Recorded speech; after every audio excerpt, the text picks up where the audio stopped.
Hey everyone, it's Kate Cohen, certified sleep consultant and runner of Sleep Time Baby. I am here to tell you today all about my top tips to handle the clocks changing. But firstly, if this is your first video of watching me, then yeah, I'm Kate and I run Sleep Time Baby, which is my children's sleep consultancy. And I'm here to kind of help you with all things sleep related, whether you've got a tiny little baby or an older child. I work with kids up until the age of about 6 or 7.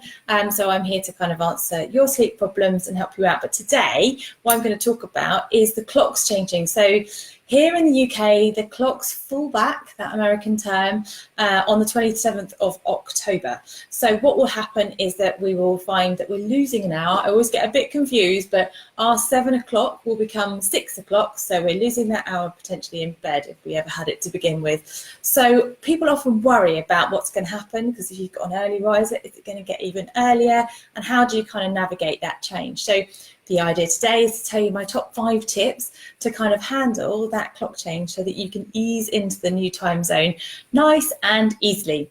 So the reason to do this video today is really just so you don't worry about it too much. My advice is not to do much before the date itself. Some people will talk about a build up, but tip number 1 is all about waiting until the day of the clock change and then taking action.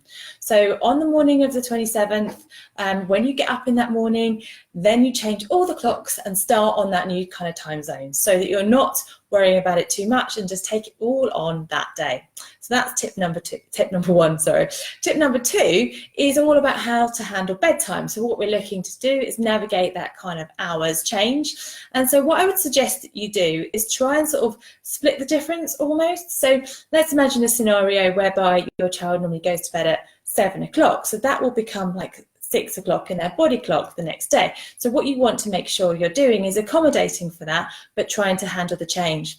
So I would suggest that you go for kind of a slightly earlier in time terms, but actually later in their actual body clock terms bedtime. So go for a 6:30 bedtime for, let's say, 3 nights, and then revert back to the normal bedtime of 7 o'clock. So what you're trying to do there is to help them to adjust to the time zone, but not push them too far, because a whole hour time difference is actually quite a lot, and overtiredness is a real killer in terms of children's sleep.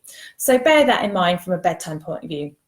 Now, tip number 3 is all about naps. So if your child is still napping, then you need to accommodate for this change as well. So I would suggest you do something similar. So if your child is like sleeping at, let's say, 1:30, then I would put that nap back to kind of 1 o'clock for 3 days, and then make sure that you're turning back to the normal time at after that sort of 3 days have kind of gone. So on the 4th day, you're back to your normal nap routine, and keep that kind of flow going if you've got multiple naps during the day.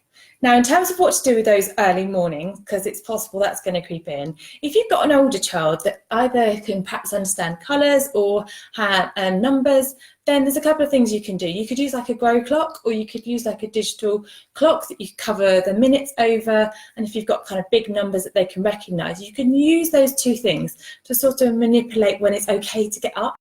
So what you can basically do is program the clocks to say that it's morning at a time that isn't quite right. So what that might look like, if your normal wake up time is 7 o'clock, then that'll be 6 o'clock. Now you might not be ready to accept that. So if you program your clock to either wake up at say 6:30 to begin with, or for your digital clock to show the number 7 at 6:30, then that's the time that your child is allowed to get up and start the day. And what you can then do is, once they become accepting of that level and looking for that time or that clock to change, then you can move it later and later until you get back to your 7 o'clock. So that really is tip number 4. Now, tip number 5 is all about babies that may not be able to understand the numbers or recognise the kind of the colour changes that a grow clock might give you. So for that, what I would suggest that you do is try and help them, but help them to do it themselves. So let's say your child who was waking at 7, is now waking at 6. Now, the idea would be to keep them in that sort of sleepy, dark environment for as long as possible. Now, if you say for the first day, you aim for them getting up at kind of like 6:10, which would mean that you're kind of leaving them in that space until 6:10. You could perhaps go into them if they're very upset and they're not able to settle, but keep them in their cot, basically in the dark environment so that their body clock gets used to sleeping in a little bit longer. It's amazing what our body clock can do in terms of either waking us up or actually helping us to sleep longer. So as the week kind of goes on, I would make that kind of 10 past 6, 20 past 6, then half past 6, and hopefully then what you're seeing with the changes in bedtime is that you're going to get a later wake up time as well. So that was tip number 5, and that's basically it. You can make this really complicated, and it doesn't need to be. It is a bit of a shift, and it might take a little while to kind of adjust to it all. But what I would suggest you do is follow those top 5 tips, and hopefully your sleep pattern will return to normal quite soon. So if you have any questions about all of that, then please do get in touch. You can book a call with me over at sleeptimebaby.co.uk or send me a message, and I will happily kind of answer any questions you have. But hopefully that serves you in good stead to handle the clock change coming up in a week and a half's time. Have a lovely rest of the afternoon, and I will see you soon. Take care. Bye-bye.